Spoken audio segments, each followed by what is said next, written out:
आता त्यांच्या मतदारसंघात मतदानाकरता म्हणून बाहेर पडलेले आहेत आणि यावेळी अर्थात ते इतर बूथला देखील भेट देतील। पण त्यापूर्वीची सगळी दृश्य त्यांच्या घराच्या बाहेर पडल्यानंतर, निवासस्थानाच्या बाहेर पडल्यानंतर सगळी लगबग एकच आपण बघतोय।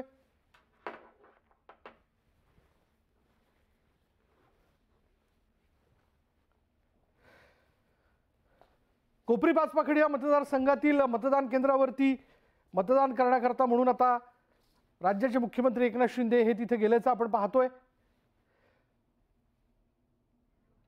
आणि दुसरीकडे ठाकरे कुटुंबीय हे मतदानाकरता वांद्रे इथल्या मतदान केंद्रावरती पोहोचलंय। दोन्हीकडची दृश्य ज्यात आपण बघू शकतो की सगळीच महत्त्वाची नेते मंडळी सहकुटुंब मतदानाचा हक्क बजावण्याकरता म्हणून बाहेर पडली आहेत।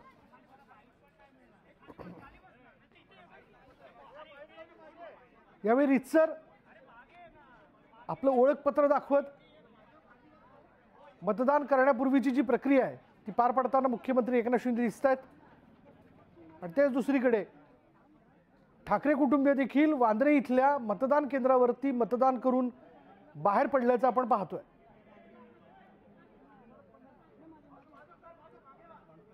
त्यामुळे राज्यातल्या या सत्ता केंद्राला गाठण्याकरता किंवा सत्ता केंद्राचा कळस गाठण्याकरता म्हणून तसं बघायला गेलं तर पक्षाची दोन शक्ल झाल्यानंतर लोकसभेची झालेली निवडणूक आणि आता ही विधानसभेची निवडणूक याकडे सगळ्यांचंच लक्ष लागलंय। त्यामुळे राज्यातल्या 288 मतदारसंघांपैकी काही मतदारसंघात खरं तर शिवसेना विरुद्ध शिवसेना अशीच लढत जी आहे ती बघायला मिळाली। त्यामुळे या सगळ्या लढतीत कोण सत्ता सोपान गाठतंय हे आता बघावं लागेल, कारण आज जनता या 288 मतदारसंघात आपल्या मतदानाचा हक्क बजावून तेच ठरवणार आहेत किंवा हा मतदार राजाच ठरवणार आहे की या राज्यात कोणाची सत्ता असेल, कोण होईल मुख्यमंत्री। पण तत्पूर्वी राज्याचे मुख्यमंत्री एकनाथ शिंदे यांनी आपल्या कोपरी पाचपाखडी मतदारसंघात मतदान केल्यानंतर बोट उंचावून मतदान केल्याचं सांगितलंय। सगळ्या मीडिया करता एक फोटो आणि व्हिज्युअल ऑपॉर्च्युनिटी।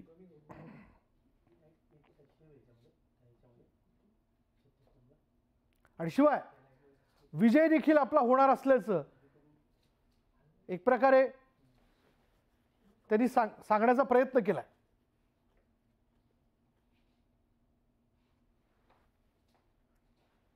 यानंतर अर्थात मतदानाची सगळी प्रक्रिया पार पडल्यानंतर मुख्यमंत्री एकनाथ शिंदे माध्यमांशी बोलू शकतात। यावेळी त्यांच्याबरोबर खासदार श्रीकांत शिंदे आणि घरातली इतरही मंडळी उपस्थित आहेत।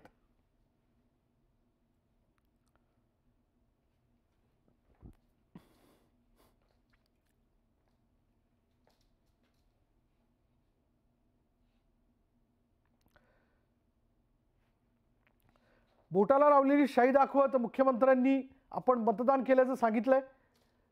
ठाण्यातल्या कोपरी पाचपाखडी या मतदारसंघात त्यांनी आपल्या मतदानाचा हक्क बजावलाय। तर दुसरीकडे वांद्र्यातल्या मतदान केंद्रावरती उद्धव ठाकरे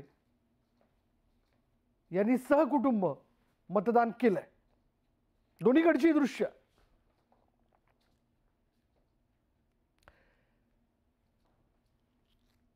त्यामुळे विदर्भ, मराठवाडा, पश्चिम महाराष्ट्र, उत्तर महाराष्ट्र या सगळ्या ठिकाणी जर बघायला गेलं तर ही दोन दृश्य बघत असताना हे तर स्पष्टपणे आपल्याला सगळ्यांना माहिती आहे किंवा ज्याबद्दल मोठी चर्चा देखील झालेली आहे।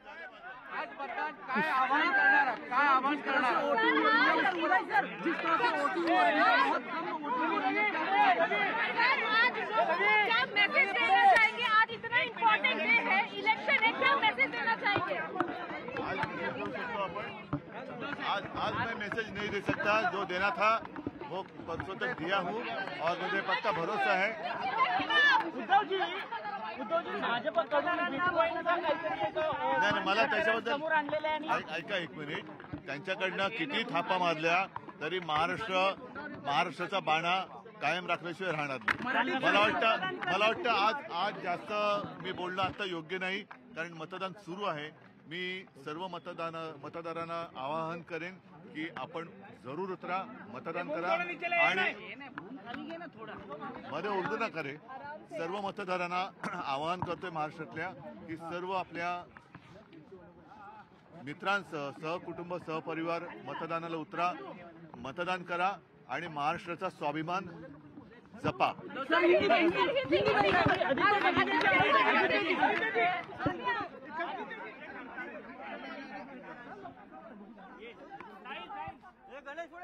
की आपण जरूर उतरा, मतदान करा आणि मध्ये उर्दू न करे. सर्व मतदारांना आवाहन करतोय. महाराष्ट्रात गेले, मराठवाड्यामध्ये काम केलं, उत्तर महाराष्ट्रात गेले, सगळ्या ठिकाणी मला असं वाटतंय की एक महायुतीच्या बद्दलची सकारात्मक भावना मला दिसलेली आहे. बऱ्याच वेळ अंशी निवडणुका ह्या लोकलच आहेत ना आता, कारण विधानसभा असल्यामुळे अनेक उमेदवार रिंगणात आहेत. तर मताधिक्य जे आहे ते काही फक्त जिथे डायरेक्ट फाईट आहे अशा मतदारसंघात सोडलं तर मताधिक्य फार राहील असं नाही. डिव्हिजन खूप मोठं दिसतंय आणि प्रतिसाद चांगला आहे. टोकाचं जातीय राजकारण लोकसभेपासून ते आतापर्यंत पाहायला मिळालं, इतकं कधी झालं नव्हतं.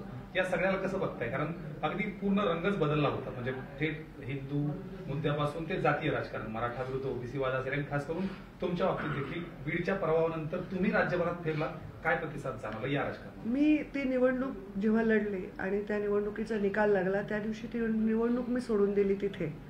पण निश्चितच प्रत्येकाच्या प्रचारामध्ये माझ्या पराभवाचा उल्लेख नक्कीच आहे.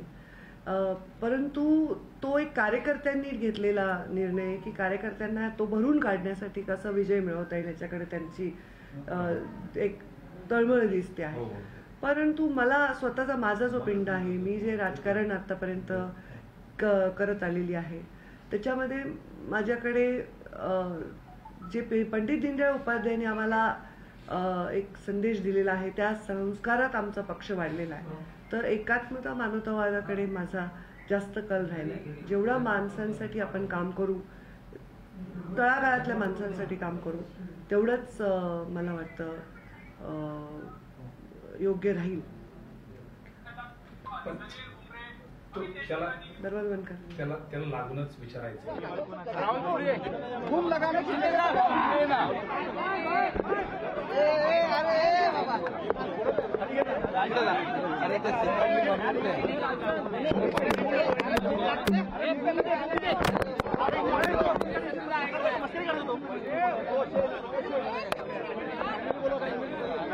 अरे फॅमिली तर सगळे मागे जा ना प्लीज. अक्षय थोडं मागे, फॅमिली आहे. चला पुढे.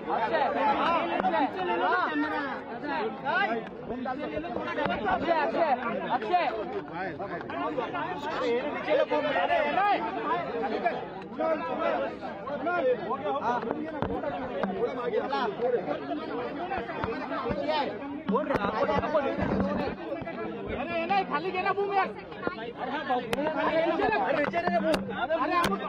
अरे मुंह क्यों कर रहा है?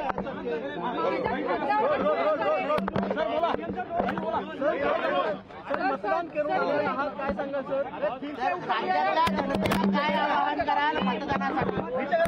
तुम्ही स्वतः मतदान करून आलेला आहात, राज्यातल्या जनतेला काय नेमकं आवाहन कराल मतदान करण्यासाठी? म्हणजे आजचा दिवस हा लोकशाहीतला उत्सवाचा दिवस आणि महाराष्ट्राचा देखील हा उत्सवाचा दिवस आहे. महाराष्ट्राला उज्ज्वल भवितव्याकडे आणि महाराष्ट्राला शक्तिशाली आणि देशाला आर्थिक महासत्तेकडे घेऊन जाणारा हा उत्सव आहे. आणि म्हणून या उत्सवामध्ये सर्व मतदारांनी सहभागी व्हायला पाहिजे आणि जास्तीत जास्त लोकांनी मतदान केलं पाहिजे. कारण मतदान हे आपलं पवित्र कर्तव्य आहे, ही आपली जबाबदारी आहे आणि म्हणून ती प्रत्येक नागरिकांनी पार पाडली पाहिजे आणि या लोकशाहीच्या उत्सवामध्ये सामील झालं पाहिजे असं माझी सगळ्यांना नम्र विनंती आहे. या राज्यातला मतदानाचा टक्का जास्तीत जास्त वाढवण्यासाठी प्रत्येकाने मतदान करावं आणि लोकशाही समृद्ध आणि प्रगल्भ करावी अशा प्रकारची विनंती मी करतो. खरं म्हणजे गेल्या 5 वर्षाचा कारभार या महाराष्ट्रातल्या जनतेने पाहिलाय. 2019ला मतदान झालं आणि त्यावेळेस जे काही महाराष्ट्रातल्या जनतेच्या अपेक्षेच्या विरुद्ध झालं, सरकार चुकीच्या पद्धतीने सरकार तयार झालं. ही जनता 2019चं ती घटना अजून विसरलेली नाही आणि त्यामुळे गेल्या 5 वर्षामध्ये या राज्याची कोणी दशा केली आणि या राज्याला विकासाची दिशा कोणी दाखवली हे लोकांना माहीत आहे. आणि या राज्याचा केलेला विकास, या राज्यामध्ये सुरू केलेल्या कल्याणकारी योजना, या योजना ज्या आहेत आणि विकास हा लोकांना माहीत आहे. मुख्यमंत्री माझी लाडकी बहीण योजनेसारखी अनेक मी काय त्या डिटेलमध्ये जात नाही, परंतु अनेक योजना या सर्वसामान्य लाडक्या बहिणींसाठी, लाडक्या भावांसाठी, लाडक्या शेतकऱ्यांसाठी, लाडक्या कामगारांसाठी, लाडक्या ज्येष्ठांसाठी आम्ही केल्या आणि नक्कीच आम्हाला समाधान आहे की गेल्या 5 वर्षामध्ये या राज्याला पुढे नेण्यासाठी, या राज्याला विकासाकडे नेण्यासाठी, या राज्याला एक खरं म्हणजे या राज्याचा सर्वांगीण विकास आणि या राज्यातल्या सर्वसामान्य लोकांच्या जीवनामध्ये बदल घडवण्यासाठी या महाराष्ट्राला एक शक्तिशाली राज्य बनवण्यासाठी आम्ही महायुतीने प्रयत्न केलेला आहे आणि मला वाटतं या राज्यातली जनता आज समाधानी आहे. मी स्वतः समाधानी आहे.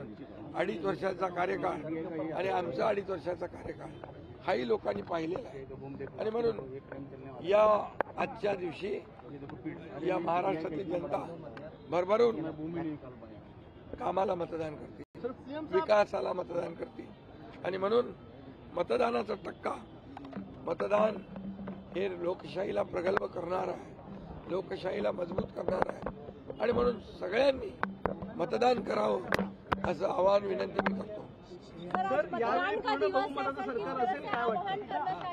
पूर्णपणे येणारं सरकार महायुतीचं बहुमताचं थम्पिंग मेजॉरिटीचं असेल. सर अनेक असं म्हणालेले आहे की जातपात न बघता मतदान करा, म्हणून आम्ही विकासाला प्राधान्य दिलं, कल्याणकारी योजनांना प्राधान्य दिलं. 2.5 वर्षाचा कार्यकाळ या महाराष्ट्रातल्या जनतेने पाहिलेला आहे.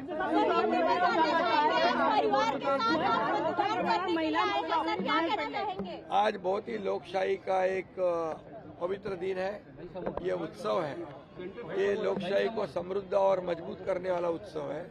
इसमें सभी ने मिलकर इस उत्सव में सहभागी होना चाहिए, सभी ने वोट करना चाहिए क्योंकि ये महाराष्ट्र को शक्तिशाली बनाएगा, देश की अर्थव्यवस्था को मजबूत बनाएगा.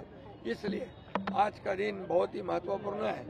ये मतदान सभी लोग करें और हमारी लोकशाही समृद्ध करें, प्रगल्भ करें, मजबूत करें. और पिछले 5 साल का कारोबार लोगों ने देखा है. 2019 में क्या हुआ था लोग आज भूले नहीं है. लोगों का मैंडेट क्या था और लोगों का मैंडेट था महायुति, जनता का मैंडेट था महायुति, लेकिन सरकार महायुति की नहीं बनी. इसलिए वो लोगों के ध्यान में है पूरी तरह. और 2.5 साल का कार्यकाल भी देखा है उन्होंने और हमारे 2.5 साल का भी देखा है. और इसलिए हमारे 2.5 साल में एक तरफ विकास, जो विकास को रोका था हमने उसको शुरू किया. जो कल्याणकारी योजना है जैसे लाडली बहन, लाडला भाई, लाडला किसान, कई योजनाएं मैं अभी सब में खुलकर बताना नहीं चाहता, लेकिन विकास और कल्याणकारी योजनाएं जो शुरू की है इसका प्रतिबिंब जो है इस चुनाव में दिखेगा.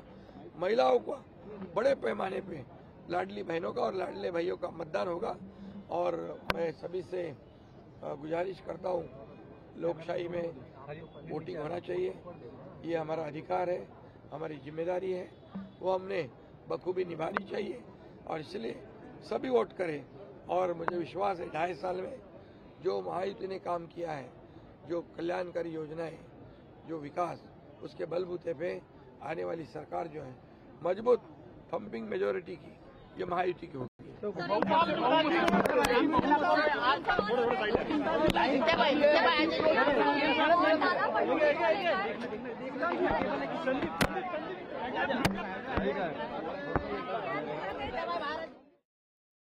मंत्री एकनाथ शिंदे यांनी माध्यमांशी संवाद साधला। यावेळी एक सशक्त आणि योग्य सरकार, विकासाची या दिशेने वाटचाल करणारं सरकार तयार करण्याकरता किंवा ते स्थापित करण्याकरता म्हणून जनतेने मतदान करावं असं आवाहन त्यांनी केलेलं आहे आणि विश्वास देखील व्यक्त केलेला आहे की पुन्हा एकदा